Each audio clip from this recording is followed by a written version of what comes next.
Okay, we'll now reconvene the regular meeting. The time is 6:20.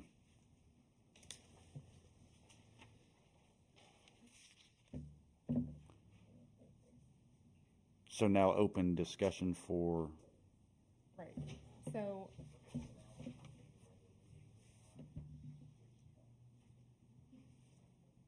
sorry, was not expecting that. Yes, so for tonight's purposes, this is our initial meeting.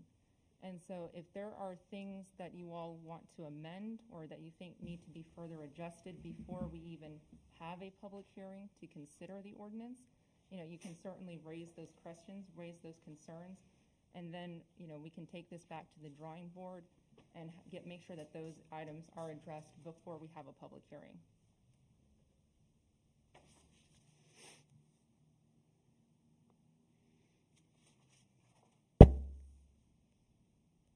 okay, so open it up for discussion.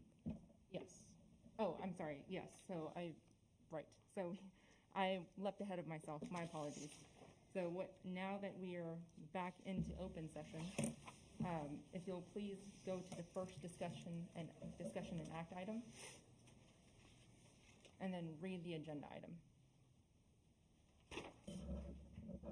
item. Discuss and take no, that's not it. That would be the first item, actually. I'm sorry? That is actually the first agenda item for the election. Okay, discuss and take possible action to elect a new president for the Hollywood Park Zoning Commission. I'd like to nominate Mike Moynihan as president of Hollywood Park Zoning Commission. Is there a second? I'll second. Okay.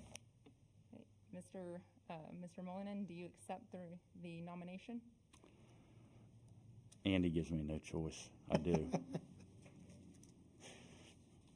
Okay, and now at this point, you all can take a vote to confirm the nomination. All those in favor? Aye. Opposed? Congratulations, Mr. Moynihan, you are the president. Mm-hmm. Okay, moving on to action item number 2.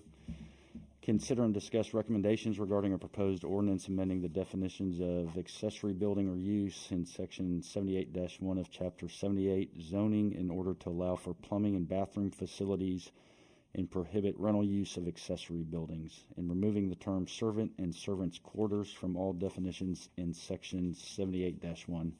Take possible action to set a public hearing. Any discussion? Yeah, I just want to make sure I understand this. So are we saying an accessory building cannot have plumbing facilities? No. So We're trying to take that out. if you look at the proposed ordinance, this is going to be under agenda item number 2, and specifically, need to not use this version. Okay, this would be page number 5. And then if you flip to page 6, what we were trying to do is we were trying to add that an accessory building may contain bathroom facilities or accommodations. And we're also adding that these accessory buildings may not be rented or leased for any period of time. The last change that second to last change is we're removing all places where servants' quarters are mentioned. And so this definition includes servants' quarters, so we're taking that out. We are also removing the definition of servants' quarters, as well as any other mentioning of servant or servants' quarters from these definitions.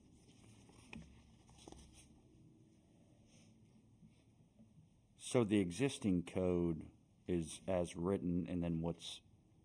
Correct. So everything that is currently written is okay, so what is written is the existing code. Everything underlined is what's being proposed to be added, and everything that is struck through is everything that we're proposing be removed. Go ahead, Mark. So we still cannot put in a kitchen. So we're just saying you can add plumbing or bathroom, basically water. Right, just the ability to have bathroom facilities.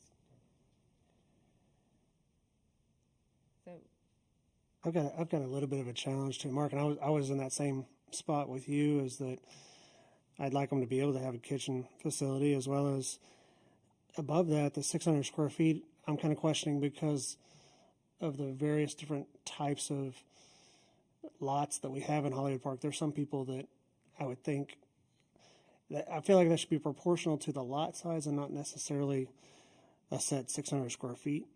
So if we're going to be making changes, I'd want to look at that as well.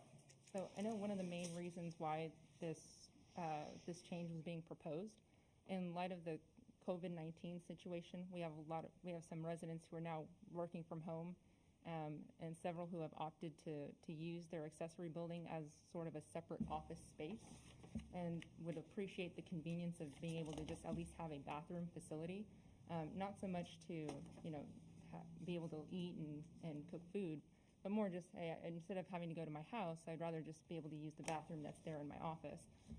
Also, some residents would like to be able to use it for quarantine purposes, so that if a member were to fall ill or test positive, that at least have a place to isolate from the rest of their loved ones, at least on a temporary basis.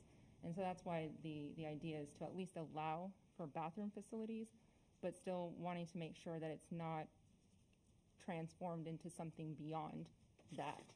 And so I think the concern with adding the kitchen facilities is that, it might become a separate living quarter when it's really just supposed to be maintained as only an accessory building or an office space of sorts. So I don't see a definition of kitchen. Is that located anywhere? So there is I need to review the code one more time. I don't believe so, but it might be there. I need to double check. Is living quarters defined?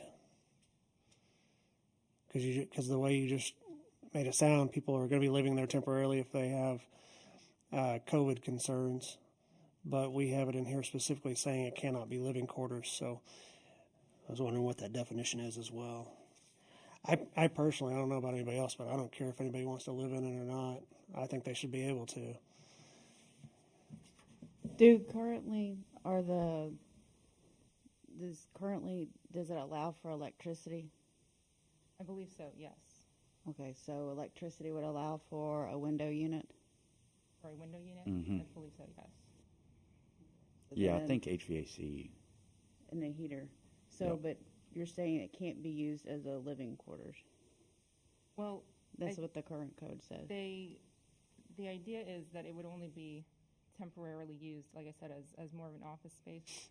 I would need to double check to see about the living quarters idea, but I do know that it would be more the requests were more intended for using it as an office space and having the convenience of having a bathroom, as opposed to I'm going to live here permanently or beyond. I think there's also going to be some deed restrictions that eliminate the ability for a lot of people to utilize those living quarters. But for those people that don't have those deed restrictions or maybe are zoned differently within the city, I'd like them to be able to utilize their auxiliary or accessory building. So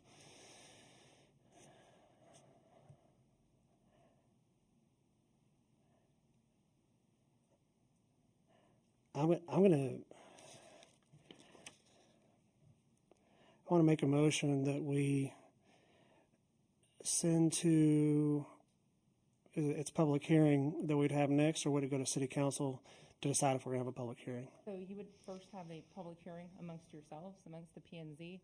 At that public hearing is when you all would get comments from citizens, and you would be able to consider all of that. And then you would make a recommendation to council to either adopt the ordinance or to not adopt it. And then it would move to a public hearing for council.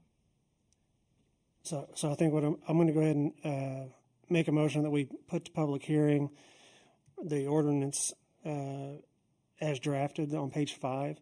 I do believe that we'll make some adjustments to it after the hearing, but I think we go ahead and hear public comment first.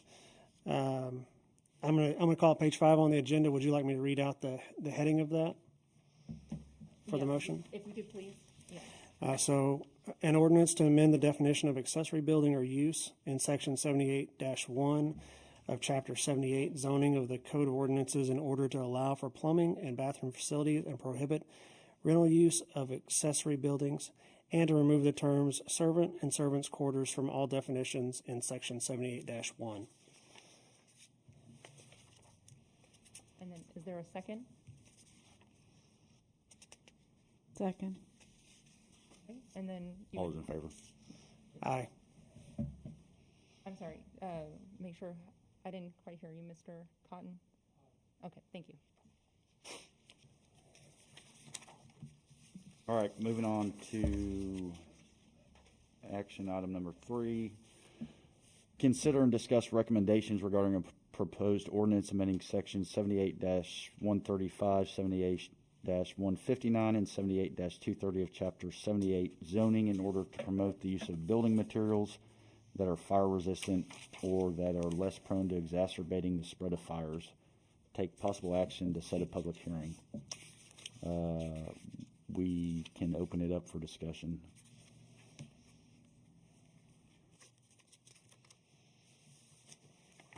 So I guess my initial question on this is, how are other municipalities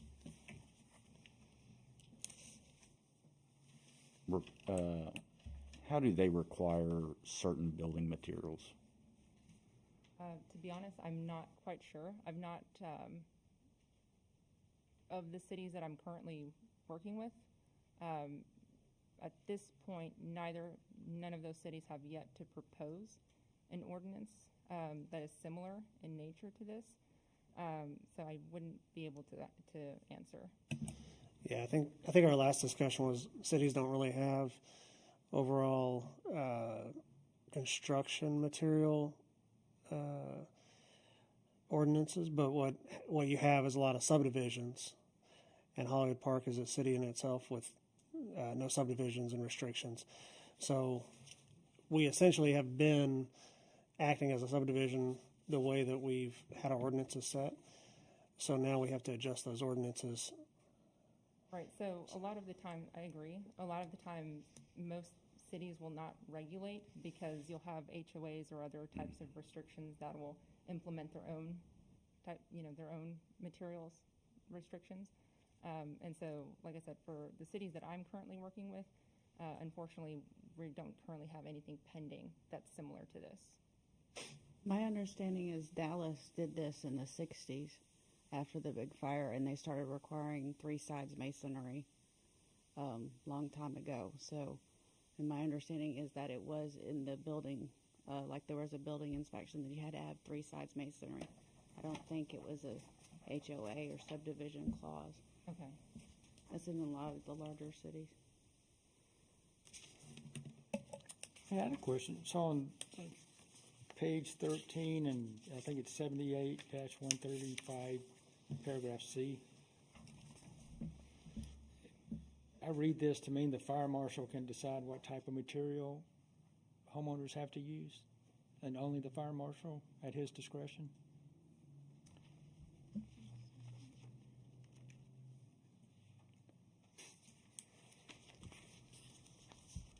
Right, the way that this currently reads is that in terms of deciding whether these materials are sufficiently fire resistant, that discretion is with, the way this is drafted, it is currently just with the fire marshal. But that should be relatively straightforward. It's got to meet 2 criteria, Right. which are defined there in B1 and 2. Correct. But that is his only discretion, is he can't select building materials. He just determines whether they're fire resistant. Right, so essentially the way it would work is you have a developer or you have an owner who says, I want to use these type of building materials. Our fire marshal would then go take and inspect the materials and would decide whether or not those materials are sufficiently fire resistant based on the criteria outlined in subsection B. That's correct. So does that just need to be referenced back to that paragraph? So there's 2 options. You can either have it, you can do it that way. One thing that I would also put out there for your consideration is whether you want his discretion to extend beyond that. Of course, the danger being if you give him too much discretion, what's there to necessarily kind of serve as that check and balance? And so we can certainly rewrite it or tweak it so that it references back to subsection B.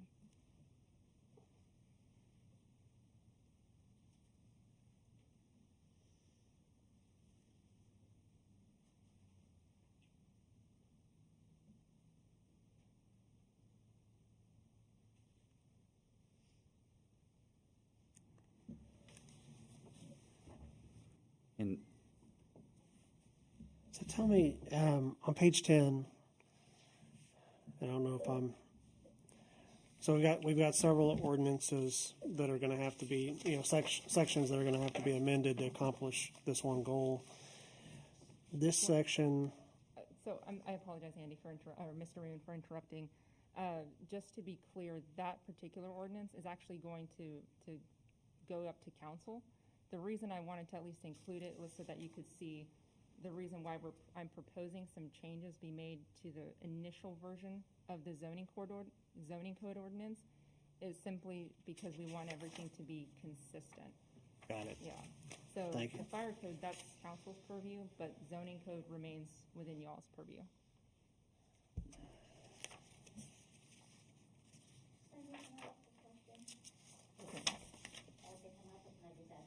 If you could please come up to the podium. Tell my name. Yes. Delane Hall, 212 Alcalde Moreno. Last time y'all had the meeting, I was here about the fire retardant materials and stuff.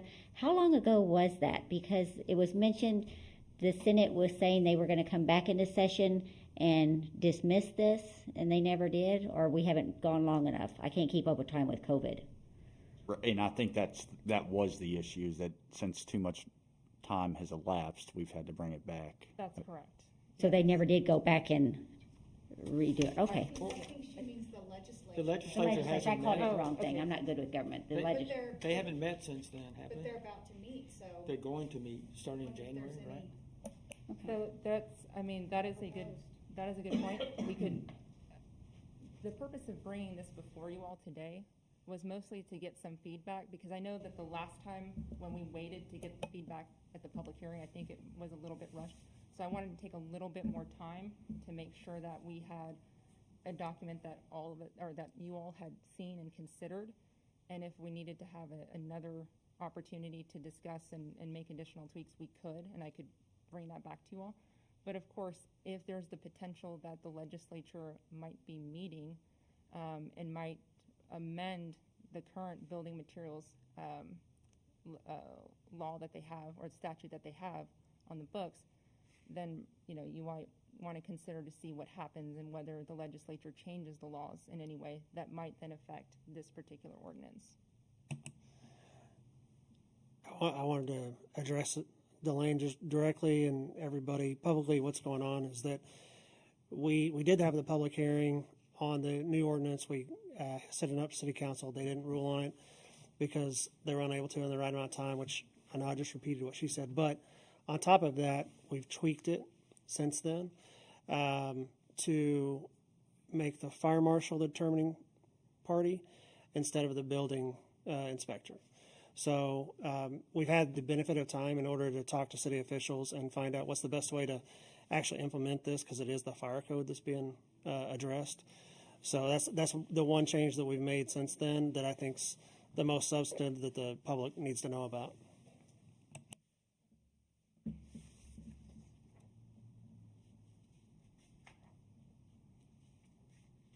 Well, without knowing what the legislature will do and being out of compliance currently, I think we need to move towards getting into compliance. And this is the same situation. We'll have public hearing, come up with a final proposal that we'll send to city council, correct? So this isn't necessarily the last version that we'll be sending up. That's correct. Like I said, I know a lot of you all brought up some good points and some other things that need to be considered. And so I would also, it would be good, I think, to be able to make those corrections and make those revisions before sending the final, I guess, the final version, quote unquote, up for consideration during the public hearing. And so, you mentioned making certain tweaks about referencing back to subsection B, or maybe even having a little bit more or I guess, oh my goodness, my words are failing me. Basically having our building inspector and our fire marshal work together a little bit more, since we're not just dealing with a fire code issue, we're also dealing with a building code and a zoning type issue. And certainly if you feel that that does not make it clear right now in the ordinance, I'd like to make those changes. And so just kind of wanting to get a little bit more direction and instruction from you guys.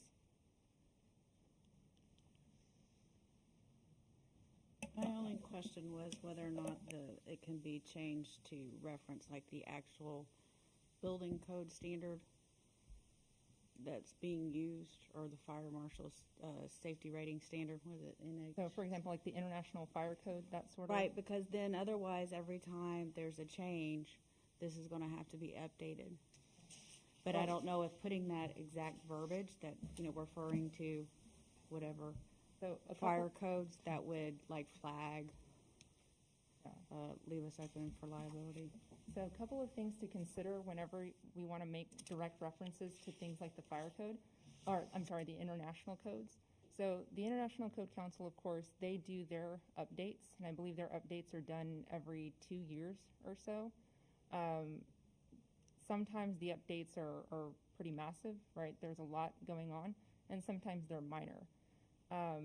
So, there might be a situation where you'll have to still update it because maybe the fire code has been updated and now the specific section that you're referencing is no longer valid, it's no longer current. The other thing to consider with the international codes is you don't want to just say, I'm referencing the 2018 version, because now you're incorporating all of the fire code. So if you want to incorporate some of the language with the International Fire Code, it's probably a better idea if I go back and see exactly what sections need to be referenced. Otherwise, you're going to incorporate all of these different appendices and other provisions that we don't even need.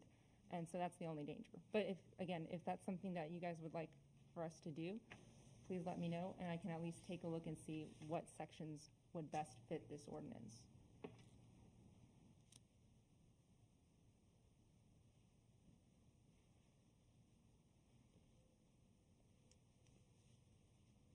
In fact, Allison, is that something that you would just like me to take a look?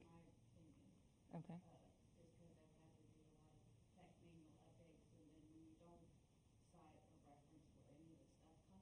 Mm-hmm. Then it's like you have to go back and dig and try to find out where the source documentation was and stuff, and you have to recreate the wheel unnecessarily. So I know we kind of attempted to do that with subsection B, where we say that they're following the ratings as established by the International Code Council and the National Fire Protection Association. So we're not referencing a specific version, but we're trying to make it broad enough so this way those who are reading this and are having to implement this understand, okay, I also have to reference these codes, and hopefully the current version of these codes to find out what these ratings are going to be. Did you see another area where you think that should also be, that language should also be included? Oh, if you look at page 13, top of page 13.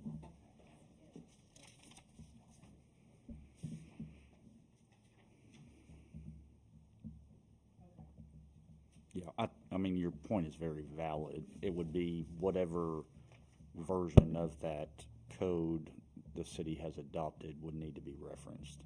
So we don't need to. Yeah, I think wherever the amendment would have to come wouldn't be in this particular ordinance. I think it would probably, have to update the fire code or update the building code, which again is something that council can do, and fortunately does not require a public hearing for them to do it.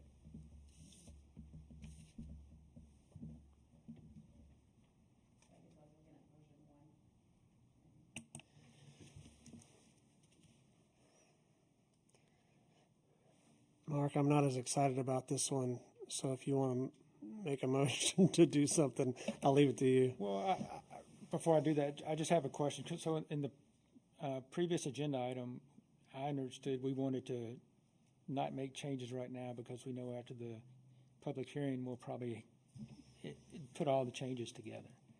But did you say for this one, it would be, you'd rather have some changes now and then have the public hearing? Well, I think kind of given what happened at the last public hearing, one of the things, or at least one of my big takeaways, is that it's probably better if if you all had some discussion at this initial meeting and then kind of gave me some feedback, or at least gave me some direction, and then I make those changes, or I go and investigate, or, get answers to whatever questions you might have, and then bring back another version. I know that kind of elongates the process, but I really want to make sure that we take our time with this and that we do it right. Yes. Okay. I mean, from my point of view, this is pretty good. I know just the only one change potentially I would suggest after the public hearing is to reference specifically the paragraph, the paragraph B, so that the fire marshal doesn't go and decide on his own, you can only use, brown bricks or whatever for your housing. But other than that, Yeah, I'm with you on that too. This item on page 10 that you added, that's going up to city council, probably gives me more pause on the rest of it because the appellate right goes to city council. I would like that to come to either the zoning commission or have another way that they can appeal it, because city council has so much stuff to deal with already. I feel like the more that we can pass that work around, the more effective we can be as a city, especially when it comes to what our intention is on the zoning commission and these variances. Right, so essentially what you're talking about is adjusting the administrative procedures and putting, okay, yeah, absolutely, we can add a subsection that addresses appeals. In this way, we distinguish it from the fire code and say, we understand that the fire marshal has this discretion, but because this is a zoning building issue, we want the appeal process to be addressed by somebody else. Okay. Other than council, excuse me.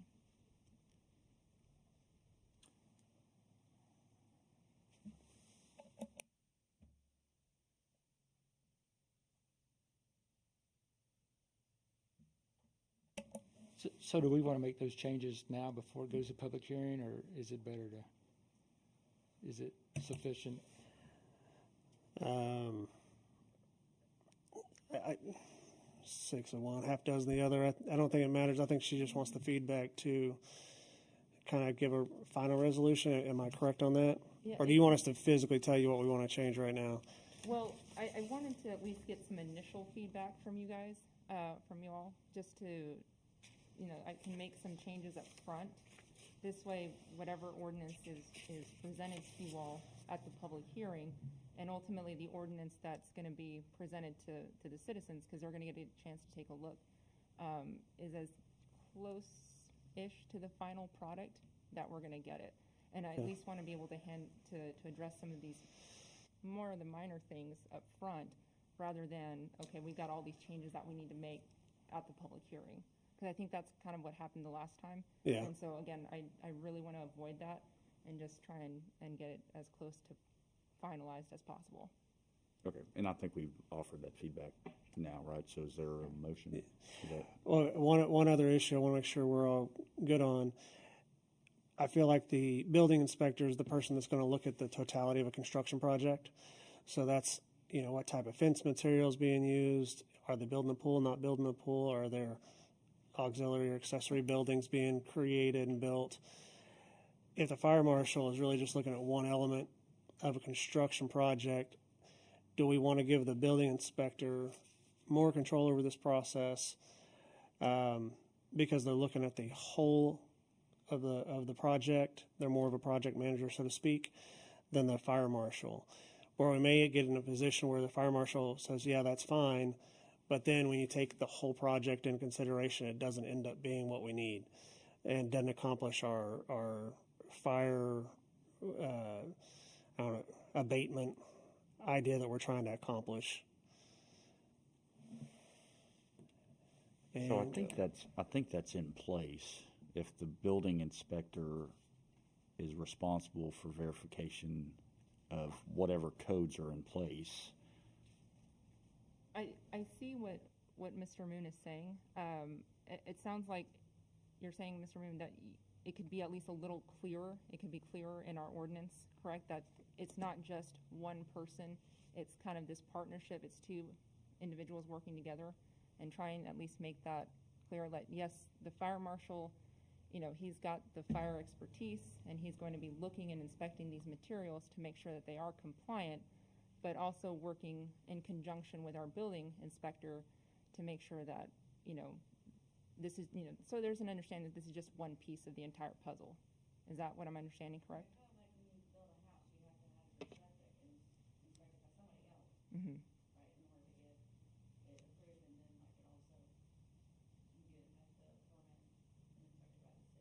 Mm-hmm.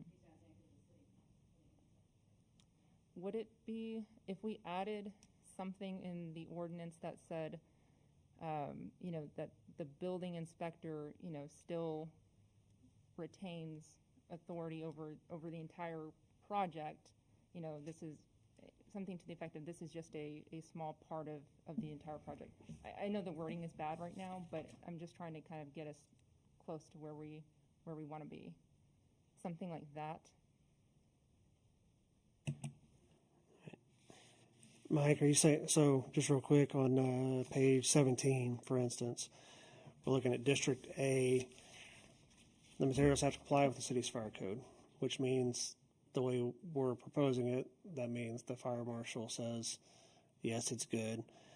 It has to comply with the building code, and then it has to be approved by the building inspector. So you're saying they're already going through two layers anyway after we do these two in conjunction. Is that what you were looking at? Well, I think that's what I wanted to make sure of. And then do you like version 1 or version 2 better? And is there a different, what's the major difference?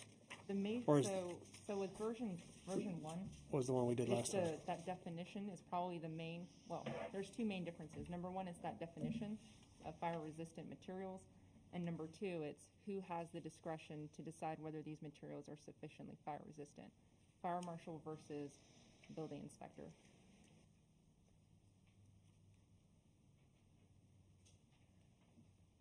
The whole sentence was taken off of version 2. Right, so, exactly. If you're, the sentence regarding the building inspector, correct? Yes, that's correct.